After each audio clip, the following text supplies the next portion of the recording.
টপিকসে আলোচনায় থাকবে।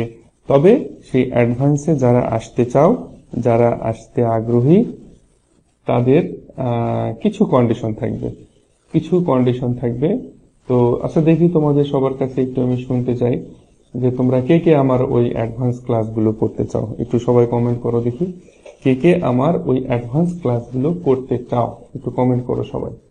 তো আমার ওই অ্যাডভান্স ক্লাসগুলো একটা বড় সুবিধা হবে, আমি যে এখন যে ক্লাসগুলো করছি এগুলো একেবারে বেসিক ক্লাস, যেগুলো সবার জন্য ওপেন, সবার জন্য উন্মুক্ত। আর অ্যাডভান্স লেভেলের যে ক্লাসগুলো হবে এগুলোর জন্য আমাকে প্রচুর পরিশ্রম করতে হবে এবং সেই সাথে তোমাদেরকেও প্রচুর পরিশ্রম করতে হবে।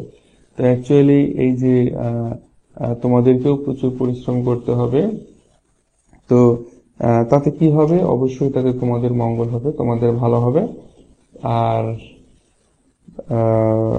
আর যেটি সুবিধা হবে সেটি হচ্ছে যে সেটার মধ্যে একটা কন্টিনিউটি বজায় থাকবে। হ্যাঁ, সেটার মধ্যে কন্টিনিউটি বজায় থাকবে।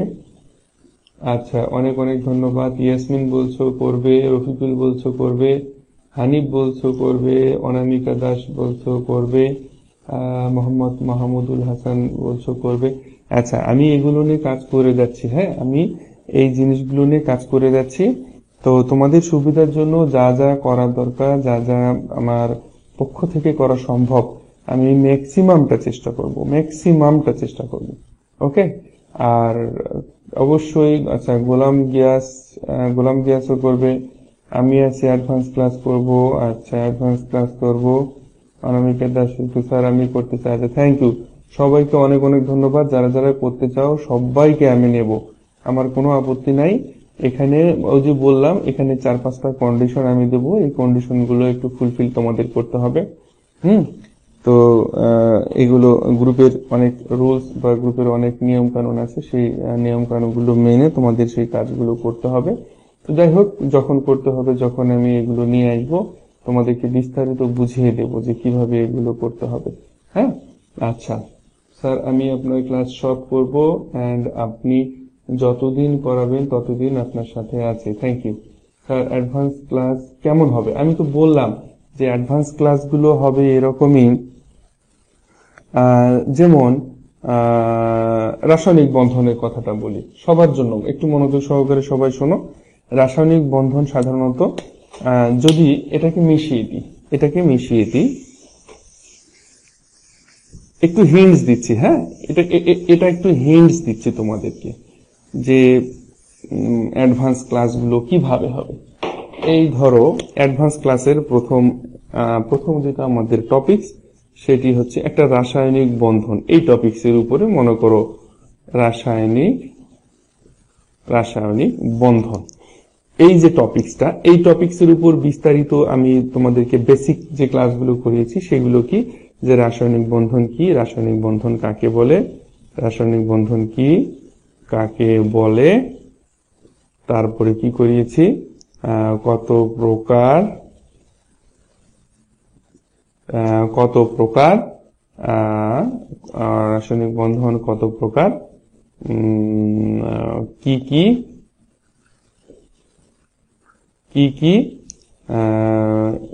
রাসায়নিক বন্ধন কি, কাকে বলে, কত প্রকার, কি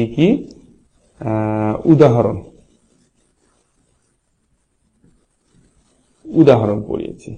ধরো এগুলো হচ্ছে আমাদের বেসিক ক্লাসের মধ্যে আছে। হ্যাঁ, এগুলো হচ্ছে আমাদের বেসিক ক্লাস। তো এই বেসিক ক্লাসগুলো, এগুলো প্রত্যেকটা কিন্তু এগুলো সবগুলো কিন্তু হবে আমাদের, এই বেসিক ক্লাসগুলো কিন্তু হচ্ছে আমাদের, বা আমি করিয়েছি তোমাদের, সেটা হচ্ছে আমাদের ফেসবুক লাইভের মাধ্যমে আমি করেছি। হ্যাঁ, ফেসবুক লাইভের মাধ্যমে আমি তোমাদেরকে এইগুলো করাচ্ছি। এখন আসি আমরা এই রাসায়নিক বন্ধনেরই অ্যাডভান্স ক্লাসের মধ্যে কি কি থাকবে। ধরো, হ্যাঁ, অ্যাডভান্স ক্লাসের মধ্যে কি কি থাকবে? অ্যাডভান্স ক্লাসের মধ্যে থাকবে বেসিক গুলো, তো অবশ্যই বেসিকে যেগুলো আছে সেগুলো সবগুলোই থাকবে অ্যাডভান্সেও। এছাড়াও অ্যাডভান্স ক্লাসের মধ্যে আরো থাকবে যে রাসায়নিক বন্ধন, ধরো একটা যৌগ মনে করো তোমাদেরকে দেওয়া হলো, এই যৌগটার মধ্যে কি ধরনের রাসায়নিক বন্ধন আছে, তারপরে রাসায়নিক বন্ধন নিয়ে বিভিন্ন সৃজনশীল প্রশ্ন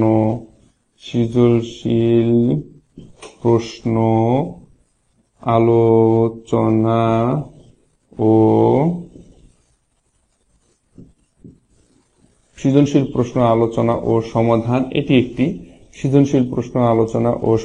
এটি একটি। তারপরে তোমার হচ্ছে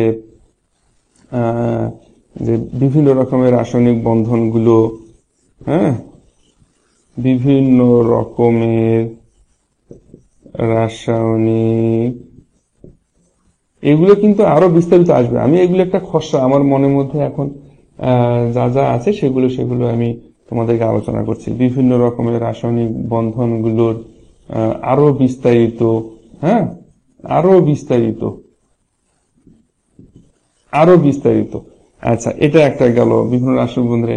যদি এই রাসায়নিক বন্ধন চ্যাপ্টারে মনে করো কোনো গাণিতিক সমস্যা থাকতো, যেমন রাসায়নিক বন্ধনে তেমন কোনো গাণিতিক সমস্যা নেই, যদি থাকতো তাহলে সেই গাণিতিক সমস্যাগুলো নিয়ে আলোচনা করব। গাণিতিক সমস্যা ও সমাধান এগুলো নিয়ে আলোচনা করব।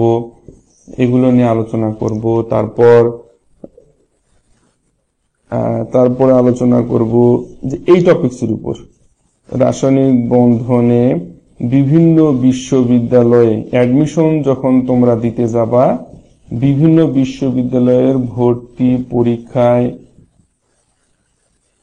পরীক্ষায় যে প্রশ্নগুলো আসে সে প্রশ্নগুলো নিয়ে আলোচনা হবে। দেখো, বেশ কিছু টপিকস কিন্তু আমাদের অ্যাডভান্স ক্লাসের মধ্যে আলোচনা হবে। তোমরা নিশ্চয়ই বুঝতে পারছো যে অ্যাকচুয়ালি কি টপিকস গুলো নিয়ে আলোচনা হবে, বুঝতে পারছো না তোমরা? আমার মনে হয় তোমরা অনেকেই বুঝতে পারছো, তাই না?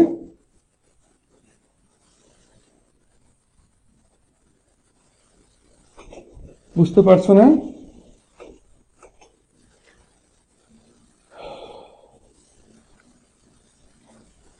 আচ্ছা, দেখি। Okay sir, carrying on sir, advance class কেমন হবে?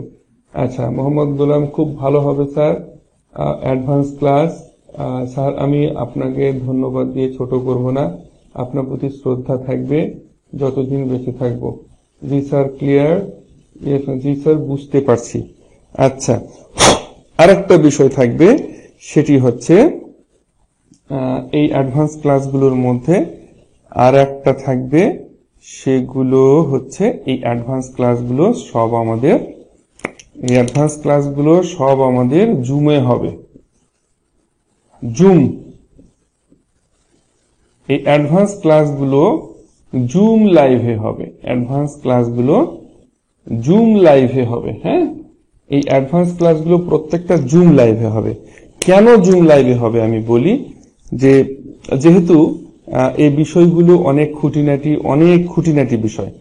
সৃজনশীল প্রশ্নগুলোর মধ্যে আমি একটা আলোচনায় আসি, সেটি হচ্ছে যে এই যে সৃজনশীল প্রশ্ন, এই সৃজনশীল প্রশ্নগুলা মনে করে রাসায়নিক বন্ধন সম্পর্কিত বইয়ের মধ্যে যে সৃজনশীল প্রশ্নগুলো আছে সেগুলো আমি তোমাদের সেই প্রশ্নগুলো নিয়ে আলোচনা করব, সেই প্রশ্নগুলো সমাধান নিয়ে আলোচনা করব।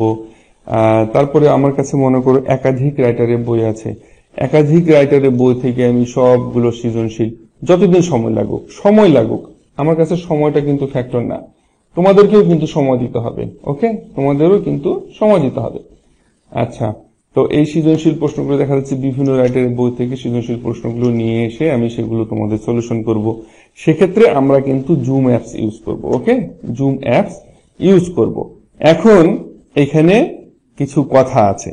ফেসবুক লাইভের আমাদের যে বেসিক বিষয়গুলো নিয়ে আলোচনা করা হয় ফেসবুক লাইভে, এটা টোটালি ফ্রি সবার জন্য। কিন্তু এই অ্যাডভান্স ক্লাস যেগুলো হবে, এই অ্যাডভান্স ক্লাসের মধ্যে কিন্তু বেসিকও থাকবে, অ্যাডভান্সও থাকবে। ওকে, অ্যাডভান্স ক্লাসের মধ্যে বেসিকও থাকবে, অ্যাডভান্সও থাকবে। আচ্ছা, মোহাম্মদ সাব্বির আহমেদ বলছে স্যার ডিসেম্বরের মাঝে নেবেন না শুরুতেই? ডিসেম্বরের মাঝে বলতে আমার পরিকল্পনা আছে 20-22 তারিখের দিকে আমি এটা স্টার্ট করব অ্যাডভান্স ক্লাসটা তোমাদের। এটা আমি আজকে অ্যানাউন্স করলাম। আনুমানিক 20-22 তারিখের দিকে আমি অ্যাডভান্স ক্লাসটা স্টার্ট করব, এবং তার আগে কিছু কাজ আছে, সেই কাজগুলো আমি করব। যারা যারা অ্যাডভান্স কোর্সে জয়েন করতে চাও তাদেরকে কিছু শর্ত মানতে হবে। তাদেরকে কিছু শর্ত মানতে হবে। কপিল ডি, I am not clear, please once again repeat this topics. আচ্ছা কপিল ডি, তুমি কি বাংলা বোঝো? কপিল ডি, তুমি কি বাংলা বোঝো? যদি বাংলা না বুঝে থাকো তাহলে আমাকে বলো, কারণ আমরা এখানে ইংলিশে আলোচনা করব না। যদি তুমি বাংলায় বোঝো তাহলে তোমার জন্য সুবিধা হবে, আর যদি তুমি বাংলা না বোঝো তাহলে তোমার জন্য একটু অসুবিধা হবে। হ্যাঁ, যদিও বা আমি ইংলিশেও ক্লাস নিতে পারবো, কিন্তু আমাদের স্টুডেন্টরা সবাই ইংলিশে অভ্যস্ত না। হ্যাঁ, তো তুমি যদি বাংলায় বোঝো তাহলে তোমার জন্য বেটার। এখন এখানে যে বিষয়টি আমি বলতে চাই, এই অ্যাডভান্স ক্লাসগুলো করার জন্য কিছু কন্ডিশন থাকবে। এখন এই কন্ডিশনগুলো কি কি থাকবে, এই কন্ডিশনগুলো নিয়ে কিন্তু আমি কাজ করছি। এই কন্ডিশনগুলো, যে কন্ডিশনগুলো থাকবে, এই কন্ডিশনগুলো 3-4টা কন্ডিশন থাকবে। এই 3-4টা কন্ডিশনের মধ্যে একটা কন্ডিশন আমি তোমাদের বলে দিই, যারা অ্যাডভান্স ক্লাসে আসতে ইচ্ছুক, অ্যাডভান্স ক্লাসগুলো করতে ইচ্ছুক, তাদের সকলকে রেজিস্ট্রেশন করতে হবে। হ্যাঁ, একটা রেজিস্ট্রেশনের মধ্যে আসতে হবে। তো যাই হোক, আমি এগুলো ফাইনালি আরো অ্যানাউন্স করব 15 তারিখে, ডিসেম্বর মাসের 15 তারিখের পর এগুলো আমি আরো ফাইনালি অ্যানাউন্স করব। তো সব কথার মূল কথা, তোমাদেরকে ডেভেলপ করার জন্য, তোমাদেরকে ভালো করার জন্য বা তোমাদের সুবিধার জন্য আমি চেষ্টা করে যাচ্ছি। অলরেডি ইতিমধ্যে তোমরা হয়তোবা দেখেছো আমি তোমাদের জন্য কতটা পরিশ্রম করছি এবং কতটা তোমাদেরকে নিয়ে ভাবছি এবং কতটা তোমাদের নিয়ে কাজ করে যাচ্ছে, এটা তোমরা নিশ্চয়ই বুঝতে পারছো। তো তোমাদের কাছে কি মনে হয়? তোমাদের কাছে কি মনে হয় যে আমার এই পরিকল্পনাটা কেমন? আমি তোমাদের সবার কাছে একটু শুনতে চাই যে আমার পরিকল্পনাটা কেমন। তোমাদের কাছ থেকে একটু রিপ্লাই চাই, বা তোমাদের কাছ থেকে একটু আমি কমেন্ট আশা করছি যে আমার এই পরিকল্পনাটা কেমন হবে। অ্যাকচুয়ালি এই ফেসবুক লাইভে যে বেসিক ক্লাসগুলো হবে, এগুলো ফেসবুক লাইভে সবার জন্য হবে। ওকে, ফেসবুক লাইভে সবার জন্য হবে। আর অ্যাডভান্স ক্লাসগুলো আমি এগুলো টোটালি জুমে নেব, এবং টোটালি জুমে নেব এই জন্য যে যারা রেজিস্ট্রেশন করবে শুধুমাত্র তাদেরকেই আমি জুমে নেব। আর এছাড়া আমি যারা রেজিস্ট্রেশন করবে না তাদেরকে জুমে নেব না। তো তোমাদের সবার কাছ থেকে একটু মতামত চাইছি, যে তোমরা একটু সকলে একটু মতামত দাও দেখি যে কিভাবে কি করলে ভালো হয়, বা আমার এই পরিকল্পনাটা কেমন।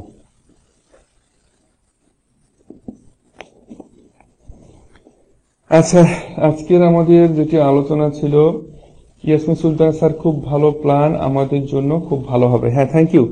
তোমাদের জন্য, তোমাদের ভালোর জন্যই কিন্তু আমি পরিকল্পনাটা করেছি। হ্যাঁ, তোমাদের সবার মঙ্গলের জন্য, তোমাদের সবার ভালোর জন্য আমি এই পরিকল্পনাটা করেছি। সেক্ষেত্রে আমার অনেক পরিশ্রম হবে স্যার। হ্যাঁ, আমার অনেক পরিশ্রম হবে।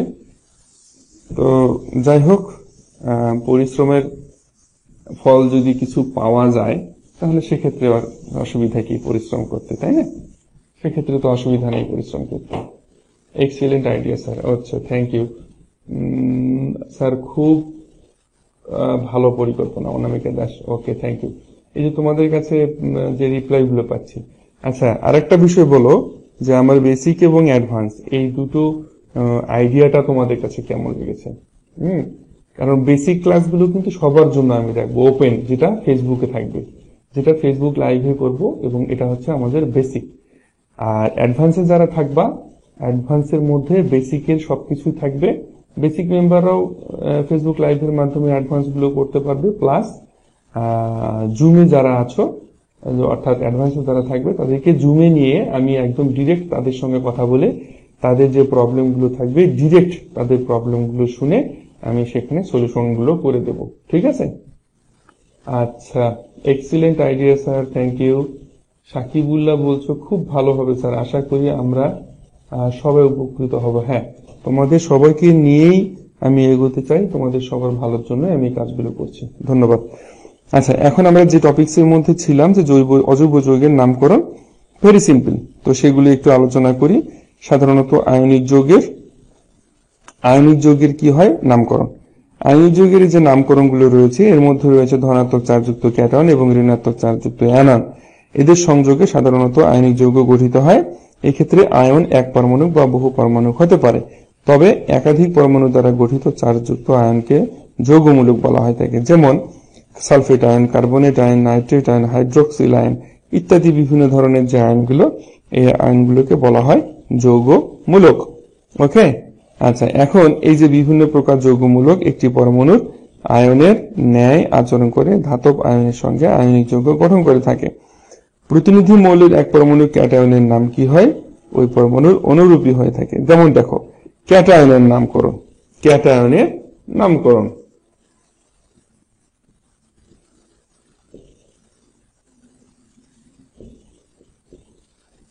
ক্যাটায়নের নামকরণ। আচ্ছা, ক্যাটায়নের নামকরণ সাধারণত সোডিয়াম ক্লোরাইড। তো এই যে সোডিয়াম এবং ক্লোরাইড এই দুটো মিলে তৈরি হয় আমাদের কি খাবার লবণ, যে লবণটা আমরা খাই, সোডিয়াম ক্লোরাইড, তাই না? আচ্ছা, তাহলে এই অংশটা কি? এই অংশটা আমাদের হচ্ছে ক্যাটায়ন, তাই না? এই অংশটা হচ্ছে আমাদের ক্যাটায়ন এবং ঋণাত্মক অংশটা হচ্ছে আমাদের অ্যানায়ন। এই ঋণাত্মক অংশটা হচ্ছে আমাদের কি অ্যানায়ন। আচ্ছা, এখন ক্যাটায়নের নামকরণের জন্য সাধারণত এক পরমাণু ক্যাটায়ন সমূহের নাম সংশ্লিষ্ট পরমাণুর নামের সাথে আয়ন যোগ করে উল্লেখ করা হয়। যেমন এটার নাম যদি আমরা কি লিখি, সোডিয়াম আয়ন, এটাই যার নাম সোডিয়াম আয়ন, এটার নাম কি সোডিয়াম আয়ন, তাই না? এটার নাম হচ্ছে আমাদের সোডিয়াম আয়ন, আর এটার নাম হচ্ছে আমাদের ক্লোরাইড আয়ন, এটার নাম হচ্ছে আমাদের ক্লোরাইড আয়ন। আচ্ছা, এখন আর আরেকটা বিষয় আমাদের লক্ষ্য রাখতে হবে, সেটি হচ্ছে যে বিভিন্ন ধরনের যে আয়নগুলো রয়েছে, যেমন potassium ion, rubidium ion, caesium ion,